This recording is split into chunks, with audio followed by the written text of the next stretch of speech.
बिस्मिल्लाहिर्रहमानिर्रहीम। अस्सलामुअलैकुम। Welcome to my YouTube channel with another video. आज की ये वीडियो बहुत इन्फॉर्मेटिव है उन बच्चों के लिए जो आजकल एग्ज़ाम दे रहे हैं।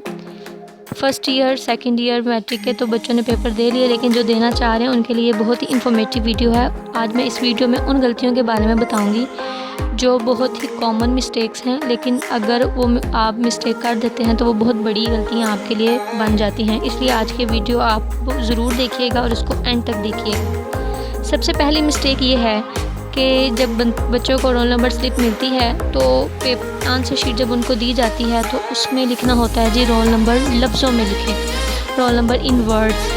लेकिन बच्चों ने घर से चूँकि उसकी प्रैक्टिस नहीं की होती तो वहाँ पे कंफ्यूज हो जाते हैं कि हम इसको लिखें कैसे। तो उसके लिए ज़रूरी है कि आप अपने रोल नंबर को घर से प्रैक्टिस करके जाएं। उसके अलावा जिस सेंटर में आप पेपर दे रहे होते हैं बाज़ औक़ात आपको उसका नाम भी नहीं लिखना आता, इसलिए जब भी आपको रोल नंबर स्लिप मिल जाए तो उसमें जो आपके सेंटर का नाम है उसकी भी प्रैक्टिस कर लें।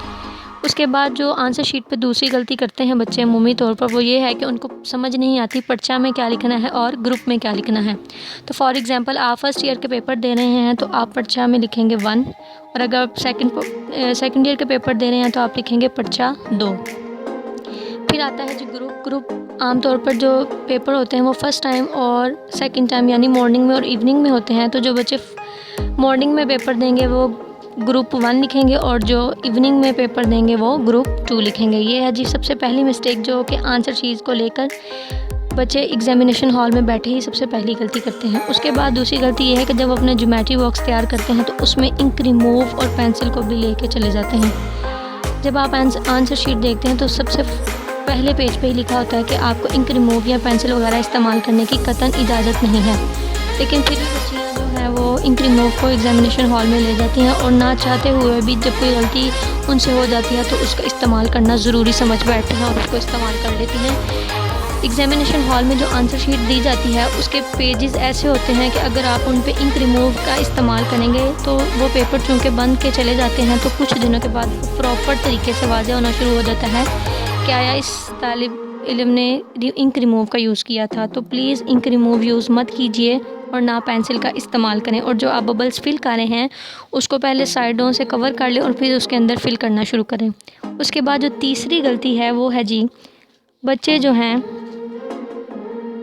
आंसर शीट दी जाती है उसको अच्छे तरीके से सॉल्व नहीं करते। पेपर कोड जहाँ पे लिखना होता है, ऑब्जेक्टिव का टाइम चूँकि कम होता है तो बच्चियाँ क्या करती हैं कि उस पेज पे जो भी उन्होंने अपने बारे में इंफॉर्मेशन लिखनी होती है उसको लिखने की बजाय वो ऑब्जेक्टिव को लेके बैठी रहती हैं और पेपर कोड नहीं लिखती। और जब पेपर का टाइम ख़त्म हो चुका होता है तो फिर वो पेपर उनको ये होता है कि हमें किसी न किसी तरीके से 2-3 मिनट एक्स्ट्रा मिल जाए ताकि हम वो पेपर कोड लिख के उसके बबल्स को फिल कर दें। इसलिए जब भी आपको आंसर शीट मिले सबसे पहले जो ऑब्जेक्टिव आपको मिल चुकी है उसका पेपर कोड सबसे पहले आप वहाँ पे लिखें और पेपर अपने ऑब्जेक्टिव पे अपना रोल नंबर लिखें। पेपर कोड चूँकि आपसे ऑब्जेक्टिव जल्दी ले ली जाती है तो जिसकी वजह से पेपर कोड आपका रह जाता है और इस तरह आपके जो ऑब्जेक्टिव के मार्क्स हैं वो डिडक्ट हो जाते हैं। उसके अलावा चौथी जो मिस्टेक है, 4th नंबर पे जो मिस्टेक है वो ये है कि जब आप एग्जामिनेशन हॉल में बैठते हैं आपने प्रॉपर अपने पेपर के बारे में प्लानिंग नहीं की होती। आप शॉर्ट क्वेश्चंस को लेकर बैठे रहते हैं जबकि लॉन्ग क्वेश्चन को अटैम्प्ट करने के लिए आपके पास टाइम थोड़ा होता है और एग्जामिनेशन हॉल में इस कदर आप परेशान होकर बैठ जाते हैं कि टाइम तो थोड़ा रह गया है तो आप लॉन्ग क्वेश्चन को कैसे अटैम्प्ट करेंगे। इसलिए घर से प्लानिंग करके जाएंगे। अगर आपके पास 3 घंटे हैं या 2 घंटे हैं या 2.5 घंटे हैं तो आपने कितना टाइम सब्जेक्टिव को देना है यानी शॉर्ट क्वेश्चन को कितना टाइम देना है और लॉन्ग क्वेश्चन को कितना टाइम देना है।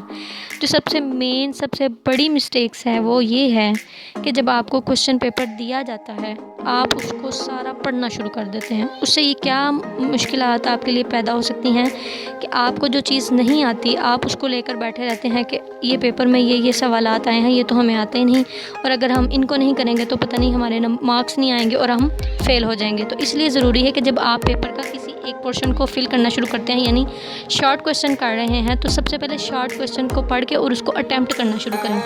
जब आप उसको अटैम्प्ट कर लेंगे फिर नेक्स्ट पोर्शन करना शुरू कर दें। इस तरह आपके टाइम की भी बचत होगी तो जो आपको आता होगा वो अच्छे तरीके से आप उसको अटैम्प्ट कर सकेंगे और उसके मार्क्स आपको अच्छे तरीके से मिल जाएंगे।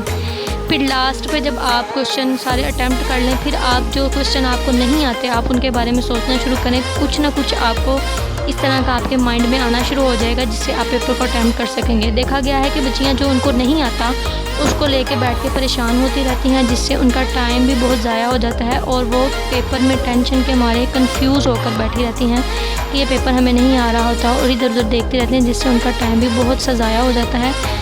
और वो बेचारी हैं जो उन्होंने इतनी तैयारी की होती है, जो आता है उससे भी जाती हैं। इसलिए पेपर को जब भी आप क्वेश्चन पेपर में आपको मिले, पहले पोर्शन को पढ़ें, उसमें से जो आता है आपको उसको अटेम्प्ट करें, फिर दूसरा पोर्शन करें, लास्ट में उन चीज़ों को करें जिनमें आपको कन्फ्यूजन है और जिनको आपको लगता है कि इसमें से कुछ इसका हिस्सा आपको नहीं आता। इस तरह जब आप पेपर को अटेम्प्ट करेंगे, आपके टाइम की बचत होगी और जो चीज़ें आपको बहुत अच्छी आती हैं आप स्टार्टिंग से उसको अटेम्प्ट करना शुरू करेंगे। इससे जो चेकर है उसके ऊपर अच्छा इंप्रेशन पड़ेगा और वो आपको आपके पेपर को बहुत अच्छे से चेक करेगा, जिससे आपको अच्छे मार्क्स भी आप गेन कर सकते हैं। तो उम्मीद करती हूँ मेरी आज की ये वीडियो आपके लिए बहुत इन्फॉर्मेटिव होगी, आप इससे बहुत फ़ायदा हासिल करेंगे। तो मेरे चैनल को सब्सक्राइब कीजिए, लाइक कीजिए और शेयर कीजिए और बेल आइकन को प्रेस करना मत भूलिएगा।